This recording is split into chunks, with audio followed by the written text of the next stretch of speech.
Hello guys, good morning. Nandito po ako ngayon sa Libagon, Southern Leyte.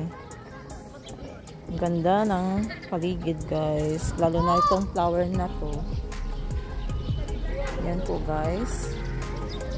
Yan. Yan. Yan, lalo na to guys.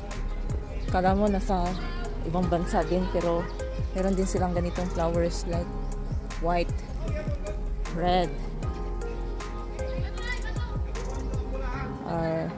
violet pala to. Violet.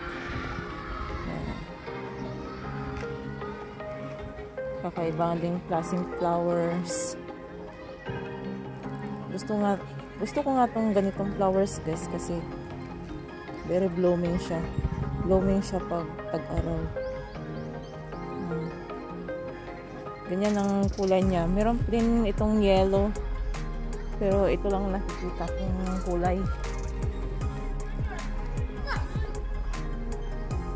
Red violet at ito. Ito yung red violet. Red violet na flowers. Yan, may naglalaro doon guys. Ng softball. Pumunta po ako dito kasi may meeting daw. Pero ininantay ko pa yung schedule ng meeting guys. Yung oras ng meeting sa mga parents. Kaya pumunta ako guys dito para attend ng meeting. Mag-attend ako ng meeting guys.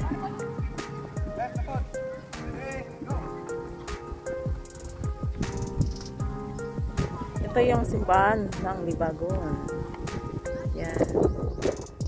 So really nice place din. Malawak ang nila dito. Yan. Malawak ang paligid. Ito yung tinatamaan ng udet guys. Ito yung tinatamaan ng udet. Then dito sa part of Visayas. Okay, inantay ko pa ng mga parents. Ba't ang aga ko pa? Ang cute ng nila guys. Oh. May papaya sila dito. Iisang puno pero madaming bunga.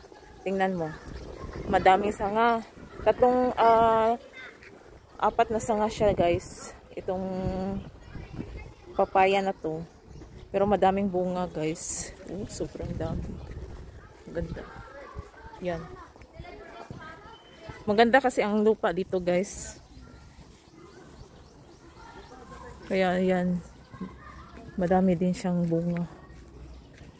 Yan, pati din ito. Yan, yung papaya na yan. Oh. Malapit lang dito sa school ng anak ko. May flowers din sila. Oh. May bubuyog pa, ang laki. Hindi makita. May bubuyog pa. Oh. Saan na yun? Yan oh, bubuyog. Sinisip-sip niya yung bulaklak dito. Sorry sa disturbo. Na-disturbo siya sa akin. Ayan. Yan o. Ito yung lugar ng Southern Leyte. Malapit sa bundok at dagat. Yan.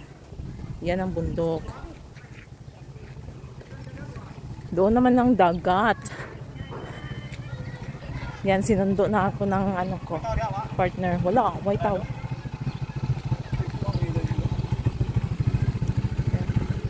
Sir,